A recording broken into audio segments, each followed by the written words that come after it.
بسم اللہ الرحمن الرحیم۔ رسول اللہ صلی اللہ علیہ وآلہ وسلم نے فرمایا، مومن کی مثال کھیتی کی سی ہے جسے ہوا جھکا دیتی ہے اور مومن کو مصائب آتے رہتے ہیں، جبکہ منافق کی مثال صنوبر کے درخت کی طرح ہے، وہ حرکت نہیں کرتا حتیٰ کہ اسے کاٹ دیا جاتا ہے۔ رسول اللہ صلی اللہ علیہ وآلہ وسلم نے فرمایا، کامیاب وہ ہے جسے اسلام کی ہدایت مل گئی، ضرورت کے مطابق رزق مل گیا اور وہ اس پر قانع ہو گیا۔ رسول اللہ صلی اللہ علیہ وآلہ وسلم نے فرمایا، جب انسان فوت ہو جاتا ہے تو 3 کاموں، صدقہ جاریہ، وہ علم جس سے استفادہ کیا جائے، اور نیک اولاد جو اس کے لیے دعا کرے، کے سوا اس کے اعمال کا سلسلہ منقطع ہو جاتا ہے۔ رسول اللہ صلی اللہ علیہ وآلہ وسلم نے فرمایا، لوگوں پر ایسا زمانہ ضرور آئے گا کہ آدمی اس چیز کی کوئی پرواہ نہیں کرے گا کہ وہ حلال مال حاصل کر رہا ہے یا حرام۔ رسول اللہ صلی اللہ علیہ وآلہ وسلم نے فرمایا، اللہ سے محبت کرو کہ اس نے تمہیں نعمتوں سے نوازا ہے، اور اللہ کی محبت کی خاطر مجھ سے محبت کرو، اور میری محبت کی خاطر میرے اہل بیت سے محبت کرو۔ رسول اللہ صلی اللہ علیہ وآلہ وسلم نے فرمایا، جب تم رات کو اپنے بستر پر سونے کے لیے جاؤ تو آیت الکرسی پڑھ لیا کرو، پھر صبح تک اللہ تعالیٰ کی طرف سے تمہاری حفاظت کرنے والا ایک فرشتہ مقرر ہو جائے گا اور شیطان تمہارے پاس بھی نہ آ سکے گا۔ انس بن مالک رضی اللہ تعالیٰ عنہ کہتے ہیں کہ نبی اکرم صلی اللہ علیہ وآلہ وسلم کو جب کوئی کام سخت تکلیف و پریشانی میں ڈال دیتا تو آپ یہ دعا پڑھتے، یا حیو یا قیومو بے رحمتک استغیثو، اے زندہ اور ہمیشہ رہنے والے، تیری رحمت کے وسیلے سے تیری مدد چاہتا ہوں۔ رسول اللہ صلی اللہ علیہ وآلہ وسلم نے فرمایا، جس شخص کو یہ بات محبوب ہو کہ وہ ایمان کا ذائقہ چکھے، اسے چاہیے کہ کسی شخص سے صرف اللہ کی رضا کے لیے محبت کیا کرے۔ رسول اللہ صلی اللہ علیہ وآلہ وسلم نے فرمایا، سونا اور ریشم میری امت کی خواتین کے لیے حلال کیا گیا ہے اور اس کے مردوں پر حرام کیا گیا ہے۔ رسول اللہ صلی اللہ علیہ وآلہ وسلم نے فرمایا، کچھ لوگ اللہ کے مال یعنی بیت المال میں ناحق تصرف کرتے ہیں، روز قیامت ان کے لیے جہنم کی آگ ہے۔ رسول اللہ صلی اللہ علیہ وآلہ وسلم نے فرمایا، جب تم کسی مریض کے پاس جاؤ تو اس سے اپنے لیے دعا کی درخواست کرو، اس لیے کہ اس کی دعا فرشتوں کی دعا کی طرح ہے۔ رسول اللہ صلی اللہ علیہ وآلہ وسلم نے فرمایا، وہ شخص بھی قیامت کے دن اللہ کے عرش کا سایہ پائے گا جس نے تنہائی میں اللہ کو یاد کیا اور بے ساختہ آنکھوں سے آنسو جاری ہو گئے۔ رسول اللہ صلی اللہ علیہ وآلہ وسلم نے فرمایا، بندہ اپنے رب کے سب سے زیادہ قریب اس حالت میں ہوتا ہے جب وہ سجدے میں ہوتا ہے، لہٰذا اس میں کثرت سے دعا کرو۔ رسول اللہ صلی اللہ علیہ وآلہ وسلم نے فرمایا، مظلوم کی بد دعا سے ڈرتے رہنا کہ اس دعا کے اور اللہ تعالیٰ کے درمیان کوئی پردہ نہیں ہوتا۔ نبی کریم صلی اللہ علیہ وآلہ وسلم نے فرمایا، مسلمان جب بھی کسی پریشانی، بیماری، رنج و ملال، تکلیف اور غم میں مبتلا ہو جاتا ہے، یہاں تک کہ اگر اسے کوئی کانٹا بھی چبھ جائے تو اللہ تعالیٰ اسے اس کے گناہوں کا کفارہ بنا دیتا ہے۔ رسول اللہ صلی اللہ علیہ وآلہ وسلم نے فرمایا، جو شخص جمعے کے روز سورہ کہف پڑھتا ہے تو اس کے لیے 2 جمعوں کی درمیانی مدت کے لیے نور چمکتا رہتا ہے۔ رسول اللہ صلی اللہ علیہ وآلہ وسلم نے ارشاد فرمایا، جب رات کا آدھا یا 2/3 حصہ گزر جاتا ہے تو اللہ تبارک تعالیٰ آسمان و دنیا پر نزول فرماتا ہے اور کہتا ہے، کیا کوئی مانگنے والا ہے کہ اسے دیا جائے؟ کیا کوئی دعا کرنے والا ہے کہ اس کی دعا قبول کی جائے؟ کیا کوئی بخشش کا طلبگار ہے کہ اسے بخشا جائے؟ رسول اللہ صلی اللہ علیہ وآلہ وسلم نے فرمایا، میں تمہیں 3 باتوں کا حکم دیتا ہوں اور 3 باتوں سے منع کرتا ہوں۔ میں تمہیں حکم دیتا ہوں کہ اللہ کی عبادت کرو اور اس کے ساتھ کسی کو شریک نہ کرو، اور اللہ کی رسی کو مل کر مضبوطی سے تھام لو اور فرقہ فرقہ مت بنو، اور جس شخص کو اللہ تعالیٰ نے تمہارے معاملات کا نگران بنایا ہے اس کی اطاعت کرو، اور میں تمہیں فضول گفتگو، کثرت سوال اور مال ضائع کرنے سے منع کرتا ہوں۔ رسول اللہ صلی اللہ علیہ وآلہ وسلم نے فرمایا، کیا تم میں سے کوئی شخص اتنا بھی نہیں کر سکتا کہ ایک رات میں تہائی قرآن کی تلاوت کر لے؟ انہوں نے یعنی صحابہ کرام نے عرض کی، کوئی شخص تہائی قرآن کی تلاوت کیسے کر سکتا ہے؟ آپ صلی اللہ علیہ وآلہ وسلم نے فرمایا، قل هو اللہ احد، ایک تہائی قرآن کے برابر ہے۔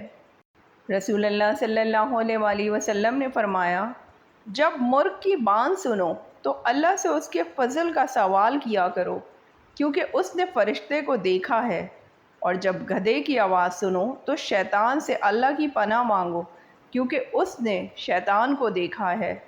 رسول اللہ صلی اللہ علیہ وآلہ وسلم نے فرمایا، کوئی ایسا نبی نہیں بھیجا گیا جس نے اپنی امت کو کانے اور جھوٹے دجال سے ڈرایا نہ ہو، تو خوب سن لو کہ وہ کانا ہوگا اور تمہارا رب کانا نہیں ہے، اور اس کی دونوں آنکھوں کے بیچ یعنی پیشانی پر کافر لکھا ہوگا۔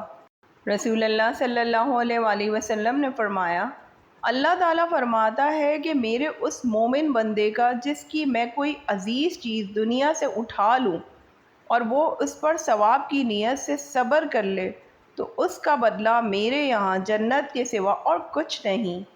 رسول اللہ صلی اللہ علیہ وآلہ وسلم نے فرمایا، بھٹک جانے والی جگہ میں کسی آدمی کو تمہارا راستہ دکھانا تمہارے لیے صدقہ ہے، نابینا اور کم دیکھنے والے آدمی کو راستہ دکھانا تمہارے لیے صدقہ ہے۔ رسول اللہ صلی اللہ علیہ وآلہ وسلم نے فرمایا، بلا شبہ خفیہ طور پر کیا جانے والا صدقہ اللہ کے غضب کو ٹھنڈا کر دیتا ہے۔ رسول اللہ صلی اللہ علیہ وآلہ وسلم نے فرمایا، جو شخص اس وقت کھڑا ہو جب سورج بلند ہو چکا ہو، پھر اچھی طرح وضو کرے، 2 رکعت نماز پڑھے، تو اس کے گناہ بخش دیے جائیں گے، اور وہ ایسے ہو جائے گا جیسے اس کی ماں نے اسے اسی دن جنم دیا ہو۔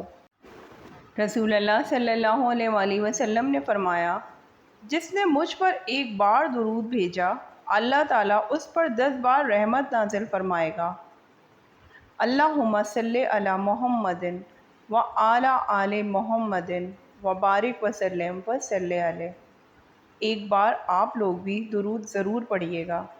رسول اللہ صلی اللہ علیہ وآلہ وسلم نے فرمایا، اللہ تعالیٰ اس شخص کو خوش و خرم اور شاداب رکھے جس نے ہم میں سے کوئی حدیث سنی، پھر اسے حفظ کیا اور یاد رکھا تاکہ اسے پہنچائے۔ رسول اللہ صلی اللہ علیہ وآلہ وسلم نے فرمایا، میری امت کے 70,000 لوگ بے حساب جنت میں جائیں گے۔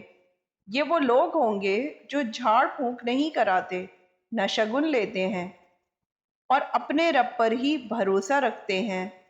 رسول اللہ صلی اللہ علیہ وآلہ وسلم نے فرمایا، کوئی چیز نہیں ہے جو دعا سے بڑھ کر اللہ تعالیٰ کے ہاں زیادہ عزت والی ہو۔ رسول اللہ صلی اللہ علیہ وآلہ وسلم نے فرمایا، فجر کی 2 رکعتیں دنیا اور دنیا میں جو کچھ ہے ان سب سے بہتر ہیں۔ رسول اللہ صلی اللہ علیہ وآلہ وسلم نے فرمایا، جس نے عذر کے بغیر 3 جمعے چھوڑ دیے، اللہ تعالیٰ اس کے دل پر مہر لگا دے گا۔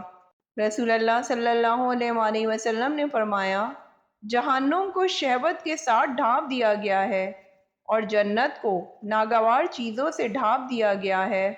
رسول اللہ صلی اللہ علیہ وآلہ وسلم نے فرمایا، جب تم 3 لوگ ہو تو اپنے ساتھی کو چھوڑ کر 2 آپس میں سرگوشی نہ کریں، کیونکہ یہ چیز اس کو غمزدہ کر دے گی۔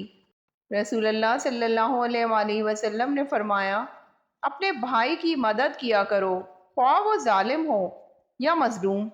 کسی نے پوچھا، یا رسول اللہ صلی اللہ علیہ وآلہ وسلم، مظلوم کی مدد کرنا تو سمجھ میں آتا ہے، ظالم کی کیسے مدد کریں؟ فرمایا، اسے ظلم کرنے سے روکو، یہی اس کی مدد ہے۔ رسول اللہ صلی اللہ علیہ وآلہ وسلم نے فرمایا، شراب کے پینے اور پلانے والے، اس کے بیچنے اور خریدنے والے، اس کو نچوڑنے اور نچوڑوانے والے، اسے لے جانے والے اور جس کے لیے لے جائی جائے سب پر اللہ کی لعنت ہو۔ رسول اللہ صلی اللہ علیہ وآلہ وسلم نے فرمایا، صدقہ رب کے غصے کو بجھا دیتا ہے اور بری موت سے بچاتا ہے۔ رسول اللہ صلی اللہ علیہ وآلہ وسلم نے فرمایا، علم طلب کرنا ہر مسلمان پر فرض ہے۔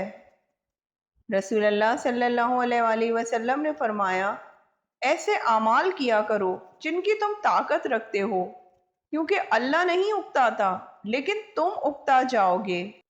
رسول اللہ صلی اللہ علیہ وآلہ وسلم نے فرمایا، جب برائی ہو جائے تو اس کے بعد نیکی کر تاکہ وہ برائی کے اثر کو مٹا دے۔ رسول اللہ صلی اللہ علیہ وآلہ وسلم نے ارشاد فرمایا، تم میں سب سے بہترین آدمی وہ ہے جو دوسروں کو کھانا کھلائے۔ رسول اللہ صلی اللہ علیہ وآلہ وسلم نے فرمایا، مال کو تھیلی میں بند کر کے نہ رکھنا، ورنہ اللہ پاک بھی تمہارے لیے اپنے خزانے میں بندش لگا دے گا۔ جہاں تک ہو سکے لوگوں میں خیر خیرات تقسیم کرتے رہا کرو۔ رسول اللہ صلی اللہ علیہ وآلہ وسلم نے فرمایا، جس نے میری سنت سے محبت کی اس نے مجھ سے محبت کی، اور جس نے مجھ سے محبت کی وہ جنت میں میرے ساتھ ہوگا۔ رسول اللہ صلی اللہ علیہ وآلہ وسلم نے فرمایا، جب تک زمین پر اللہ اللہ کہا جائے گا قیامت قائم نہ ہوگی۔ رسول اللہ صلی اللہ علیہ وآلہ وسلم نے فرمایا، تمہارا بھلائی کا حکم دینا اور برائی سے روکنا صدقہ ہے۔ رسول اللہ صلی اللہ علیہ وآلہ وسلم نے فرمایا، تم لوگ اس کالے دانے یعنی کلونجی کو لازمی استعمال کرو، اس لیے کہ اس میں سام کے علاوہ ہر بیماری کی شفا موجود ہے۔ سام موت کو کہتے ہیں۔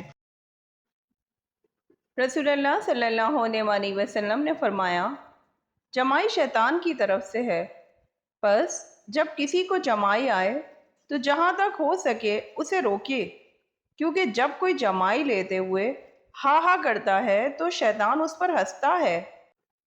رسول اللہ صلی اللہ علیہ وآلہ وسلم نے فرمایا، مومن طعنہ دینے والا، لعنت کرنے والا، بے حیا اور بد زبان نہیں ہوتا ہے۔